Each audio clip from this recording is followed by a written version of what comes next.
Hello friends, வணக்கம் and welcome to Tamilarasan review. இன்றைக்கி நம்ம சேனலில் 2 படங்களோட ரிவ்யூ தான் பார்க்க போகிறோம்.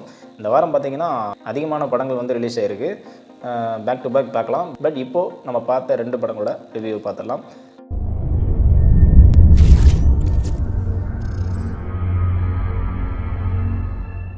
இதில் ஃபஸ்ட்டு நம்ம பார்க்க போகிற படத்தோட நேம் பார்த்திங்கன்னா சக்தி திருமகன். இந்த படத்தை பார்த்தீங்கன்னா விஜய் ஆண்டனி அவர்களுக்கு 25வது படம். இந்த படத்தை எடுத்துக்கிட்டிங்க அப்படின்னா ஒரு பொலிட்டிக்கல் த்ரில்லரை வந்து எடுக்க ட்ரை பண்ணியிருக்காங்க.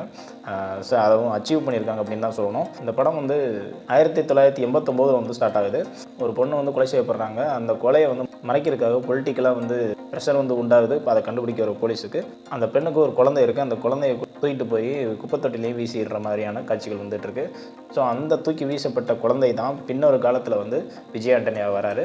ஸோ அவர் கரண்ட் ஜென்ரேஷனில் என்ன பண்ணுறாரு அப்படின்னு பார்த்தீங்கன்னா புரோக்கர் அப்படின்னு சொல்லலாம். புரோக்கர் அப்படின்னா நீங்கள் தப்பாக எடுத்துக்க வேணாம். இந்த படத்தில் வந்து யாருக்காவது ஏதாவது தேவைப்படுது, அதை வந்து செஞ்சு முடிக்கணும் அப்படின்னு நினச்சிங்கன்னா இவர்கிட்ட போய் நிற்கலாம். அவர் கண்டிப்பாக அதை செஞ்சு கொடுப்பாரு அப்படின்ற ஒரு நம்பிக்கையான ஒரு பேரை வாங்கி வச்சு பல கோடி ரூபாய் இதில் சம்பாதிக்கிறாரு. சம்பாதிச்சது மட்டும் இல்லாமல் இதை பதுக்கி வச்சுருக்காரு. எதுக்காக பதுக்கி வச்சுருக்காரு, அந்த பணத்தை வச்சு என்ன பண்ணுறாரு, இதுதான் இந்த படத்தோட ஸ்டோரி. ஃபஸ்ட் ஹாஃபை நீங்கள் எடுத்துக்கிட்டிங்கன்னா சூப்பராகவே நான் வந்து போயிட்டே இருந்தது. ஒவ்வொரு விஷயமும் காட்டக்கூடிய காட்சிகள் ரொம்பவே அழகாகவே இருந்தது, நமக்கு புரிஞ்சுக்கிறதுக்கு தன்மையாகவும் இருந்தது. பட் செகண்ட் ஹாஃபை பார்த்துக்கிட்டிங்க அப்படின்னா வேறு காட்சிகள் மாறி ஆனால் பேசிக்கிட்டே இருக்காங்க. வேறு காட்சிகள் வந்துகிட்டே இருக்குது. சில பேருக்கு புரியும், சில பேருக்கு புரியாது. பட் படம் ஓவராலாக பார்த்திங்க அப்படின்னா சூப்பராகவே எடுத்திருந்தாங்க அப்படின்னு சொல்லணும். இந்த படத்தில் பாடல்கள் பெருசாக நம்ம மனசில் நிற்காட்டாலும் இந்த படத்தில் வந்து பேக்ரவுண்ட் ஸ்கோரை பார்த்திங்கன்னா சூப்பராகவே இருந்தது. பெரிய ஹீரோவுக்கு 25வது படம் வந்து ஹிட் அடிக்கும் அப்படின்றது வந்து ரொம்பவே பெரிய விஷயம்.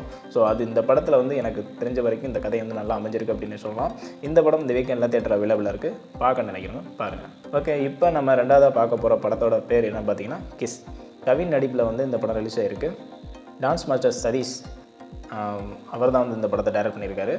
கவின் அவர்களுக்கு வந்து கடந்த 2 படங்கள் பார்த்திங்கன்னா ரொம்பவே வந்து பெருசாக பேசப்படலை அப்படின்னு தான் சொல்லணும். படம் ஓரளவுக்கு ஓகேவாக இருந்தாலும் பெருசாக வந்து பேசப்படாமல் இந்த படம் வந்து ஹிட்டு கொடுக்க வேண்டிய ஒரு கட்டாயத்தில் இருக்கார். இந்த படத்தோட ரிவ்யூ வந்து இப்போ பார்க்கலாம்.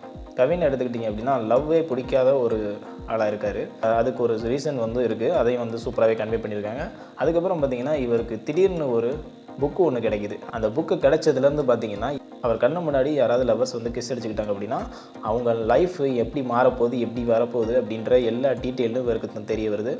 அவர் முன்னோட்டம் மாதிரி போகுது. ஸோ அதுக்கப்புறம் பார்த்திங்கன்னா இது மாதிரியான ஒரு ஃபேண்டஸியாக வந்து இந்த படம் வந்து நகர ஆரம்பிக்குது. இதில் ஃபஸ்ட் ஹாஃப் செகண்ட் ஹாஃப் ரெண்டுமே பார்த்திங்கன்னா ஓவராலாக வந்து ஃபன் ஃபில்டு படமாக வந்து இந்த படத்தை எடுக்க ட்ரை பண்ணியிருக்காங்க. ஒரு ஃபேண்டசி கலந்த ஒரு ஃபன் ஃபில்டு படமாக தான் இருக்குது. ரொமான்டிக்கும் இந்த படத்தில் வந்து இருக்குது. இந்த படத்தில் நடித்த ஹீரோயினுமே இந்த படத்தில் சூப்பராகவே நடிச்சிருந்தாங்க. டோட்டலாக இந்த படத்தை பார்த்திங்கன்னா எனக்கு ஓகேவான ஒரு கதையாக தான் வந்துருந்தது. இந்த படத்தில் வர பாடல்கள் நல்லாவே இருந்தது அப்படின்னு சொல்லலாம். ஸோ டோட்டலாக இந்த 2 படங்களோட ரிவ்யூன்னு சொல்லியாச்சு. இந்த 2 படங்களில் உங்களுக்கு எந்த படம் பார்க்கணும் அப்படின்னு தோணுதோ அந்த படத்தை கீழே கமெண்ட் பாக்ஸில் கமெண்ட் பண்ணுங்கள். அது மட்டும் இல்லாமல் நம்ம சேனலில் தொடர்ந்து சப்போர்ட் பண்ணுங்கள். இது மாதிரியான வீடியோக்கள் தொடர்ந்து வந்துகிட்டே இருக்கும். பாய்.